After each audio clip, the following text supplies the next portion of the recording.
여러분 안녕하세요. 한국표준금거래소입니다. 오늘은 금은 비율 투자에 대해서 한번 얘기해 보려고 하는데요. 기본적으로 금은 양적 완화로 인한 제로금리 시대에 달러를 대신하여 가장 확실한 안전자산의 역할을 해주고 있습니다. 그런 의미에서 금과 함께 각광받고 있는 게 바로 은에 대한 투자인데요. 아직도 은 투자에 대해 익숙치 않은 분들이 많아 저번 시간에 이어서 오늘도 은 투자에 좀 더 친숙해질 수 있는 내용을 소개해 드리려 합니다. 저번 시간은 금보다 은이 더 빠르게 상승하는 부분에 대한 내용이었다면 오늘은 금이 상승하거나 하락할 때 어떻게 은을 사고 파는지에 대해서 여러 방법 중에 하나를 말씀드리려 합니다.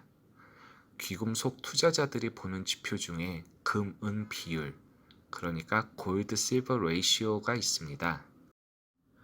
이는 1온스의 금을 사기 위해 몇 온스의 은이 필요한지에 대한 비율인데요. 지난 3월 기준 금 1온스를 사기 위해 은 125온스가 필요했습니다. 당시 BD 스위스의 마샬 키틀러가 5120년 만에 가장 높은 수치라고 언급합니다. 경기 침체기에 이 비율은 최고치를 달리게 되는데요. 이는 리스크를 해지하는데 금이 바탕이 되기 때문이고 상대적으로 은은 산업용 금속이기도 하기 때문에 더욱 이 차이가 벌어진다고 합니다.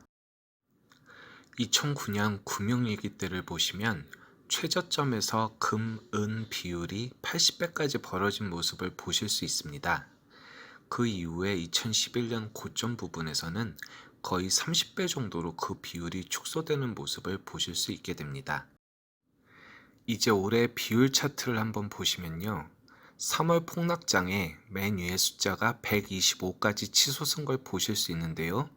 이후 금값이 치솟을 때 은은 상대적으로 저조한 모습을 보였지만 이 방법을 채택한 분들에게는 하나의 기준점이 되어 이때부터 자금이 몰려 들어옵니다.